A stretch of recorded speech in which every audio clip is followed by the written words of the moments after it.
గత వారంలో జరిగిన ఆత్మకూరు నియోజకవర్గంలో సంగం మండలంలో యాక్సిడెంట్ జరిగింది. వీళ్ళందరూ ఎస్సీ కమ్యూనిటీ చెందిన దళితులు, అందరూ ఒక కుటుంబం. ఈరోజు వీళ్ళు 7 వచ్చి మన మధ్యలో లేరు. 17వ తేదీ నెల్లూరు నుంచి బయలుదేరి ఆత్మకూరు హాస్పిటల్కి వాళ్ళ కుటుంబ సభ్యులకి ఏదో బాగలేకుండా ఉంటే వాళ్ళని చూడ్డానికి బయలుదేరి నెల్లూరు నుంచి దాదాపు 10 గంటలకి బయలుదేరితే సంగం మండలం దగ్గర పెరమణ అనే ఊరు దగ్గర రాంగ్ డైరెక్షన్లో వచ్చిన ఒక బండి ఢీగొట్టి స్పాట్లో ఆ కారులో ఎవరు ట్రావెల్ చేస్తున్నారో వాళ్ళు 7 మంది స్పాట్లో చనిపోయారు. మీరందరూ ఆ రోజు టీవీలో స్క్రోలింగ్ చేశారు, ఫోటోలు అన్ని న్యూస్ పేపర్లో వేశారు. అసలు మనసు ఒక రకంగా మీరు చూస్తే ఎంత బాధేసింది. నాకైతే ఒక 2 రోజులు అయితే నిద్ర కూడా పట్టలేదు. ఈ ప్రభుత్వం తప్పకుండా ప్రతి మనిషికి, చనిపోయిన మనిషికి 50 లక్షలు కాంపెన్సేషన్ ఇవ్వాలని చెప్పేసి కూడా కోరారు. స్థానిక మంత్రి అయితే దాని గురించి ఏం మాట్లాడకుండా ఈ రోడ్డుని 2 లేన్ నుంచి 4 లేన్ చేయాలని కోరుకుంటున్నానని ప్రకటించారు. ముఖ్యమంత్రి గారు అయితే డ్రైవరు తప్పుంటే తప్పకుండా తొందరగా చర్యలు తీసుకోండి అధికారులందరికీ కూడా చెప్పడం జరిగింది. వేరే వాళ్ళు ప్రభుత్వం తరఫున చనిపోయిన వాళ్ళకి 5 లక్షలు ఇస్తాము అని చెప్పి ప్రకటించారు. 5 రోజులు అయిపోయింది. నాకు తెలిసి ఇప్పుడు దాకా ఒక్క నాయకుడు కూడా రాలేదు ఈ కూటమి ప్రభుత్వం తరఫున.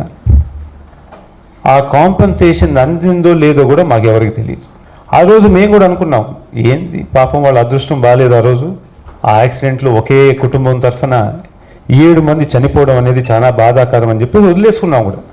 కానీ ఈ 5 రోజుల్లో ముఖ్యంగా మీ మీడియా ద్వారా వచ్చిన ప్రకటనలు కానీ రిపోర్ట్లు కానీ గమనిస్తే ఎక్కడో తేడా అయితే కనపడతా ఉంది. ముందుగా మీరు చూపించింది ఏంటంటే ఆ ట్రక్కు ఏది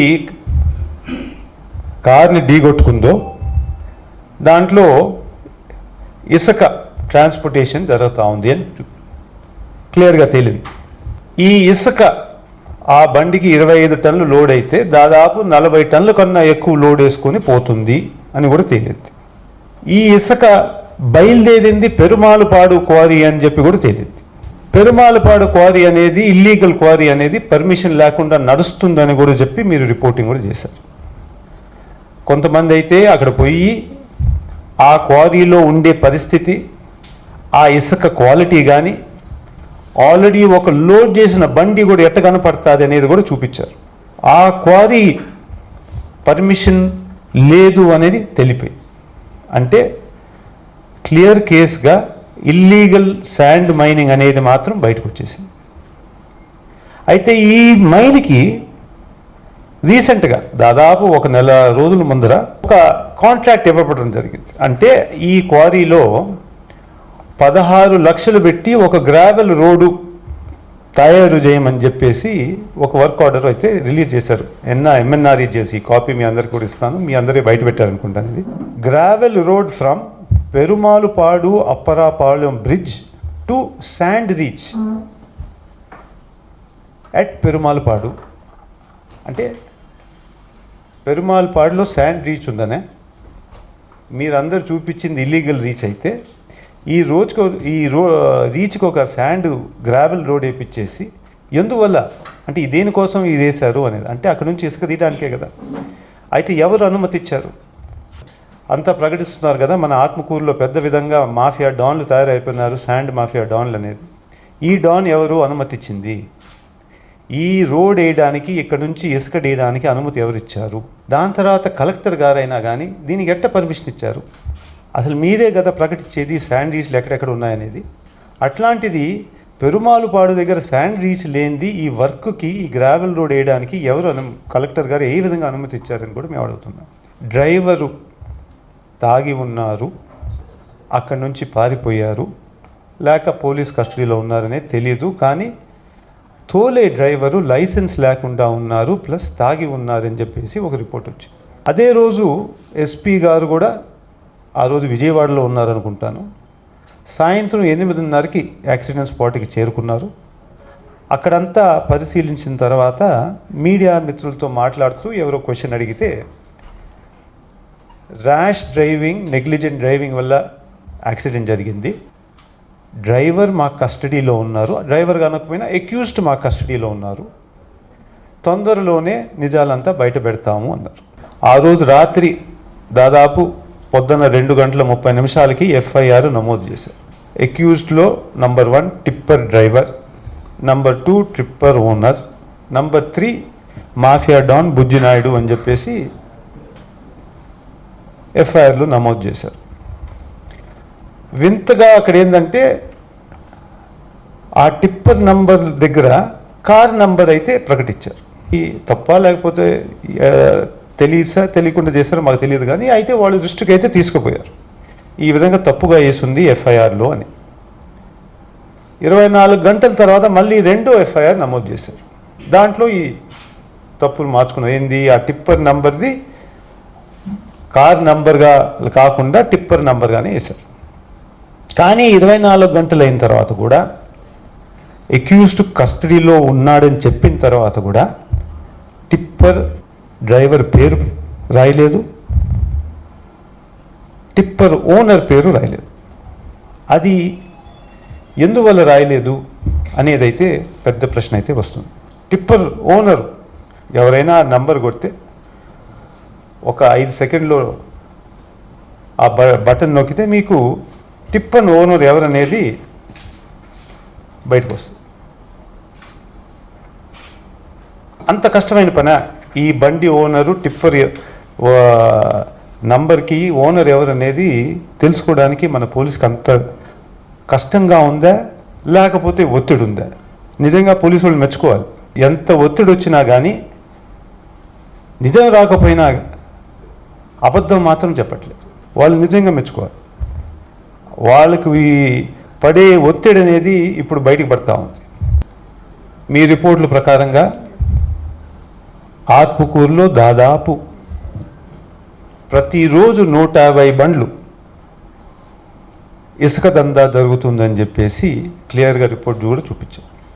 ఏ క్వారీ నుంచి జరుగుతుంది, ఎక్కడి నుంచి వస్తుంది, ఎక్కడికి పోతుంది, బెంగళూరా, చెన్నయ్య, మిగతా డిస్ట్రిక్ట్లా అని చెప్పేసి దానికి ఎంత రేటు కూడా ప్రకటించారు. ఆ ప్రకటించిన రేటు ప్రకారం మీరు చెప్పిన సంఖ్యల ప్రకారం అంటే ఆత్మకూరు మాఫియా డాన్లకి దాదాపు ప్రతిరోజు 30 నుంచి 50 లక్షల సంపాదన ఆయాదం జరుగుతుందని చెప్పేసి లెక్కలైతే పెద్ద కష్టం కాదు. 150 బండ్లు, బండికి ఎంత ఆదాయం వస్తుందనేది చూసుకుంటే వాళ్ళ సంపాదన దాదాపు 30 నుంచి 50 లక్షలు ప్రతిరోజు జరుగుతుందని చెప్పేసి లెక్కేయచ్చు.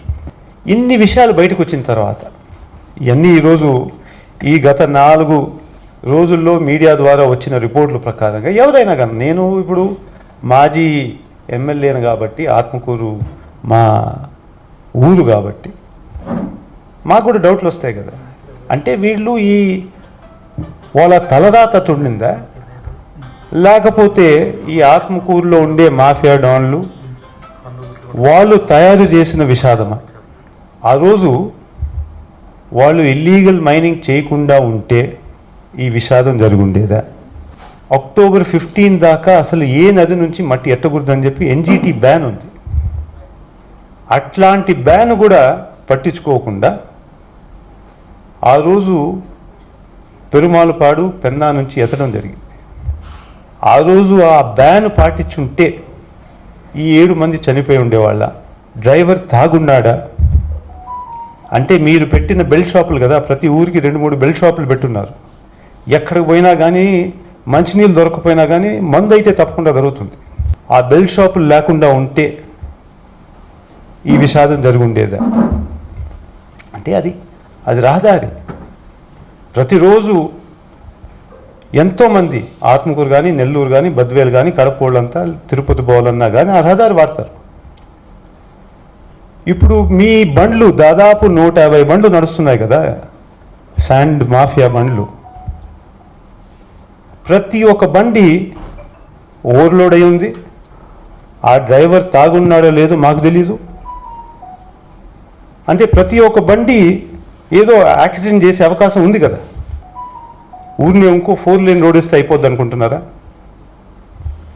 అంటే మీ 150 బండ్ల నుంచి ఇంకొక 300 బండ్లు పెంచాలని, ఈ చనిపోయిన వాళ్ళకి న్యాయం చేయాలని చెప్పి మేము కోరుకుంటున్నాం. మీరు చేయకుండా ఉంటే మాత్రం నేపాల్లో జరిగిన పరిస్థితి మీకు తప్పదు అని చెప్పేసి మీ అందరికీ మళ్ళీ గుర్తు చేస్తున్నాను. దయచేసి ఇది ఒక యాక్సిడెంట్గా చూడబాకండి. ఇది మీరు తయారు చేసిన హత్య అని చెప్పేసి ఈ తెలిసిన నిజాల ఇప్పుడు దాకా మీడియా ద్వారా ఏం తెలిసిందో ఇది ఒక విషాదం. కూటమి ప్రభుత్వం ఆత్మకూరులో ఉండే తయారు చేసిన హత్య అని కూడా ఒక రకంగా చెప్పచ్చు.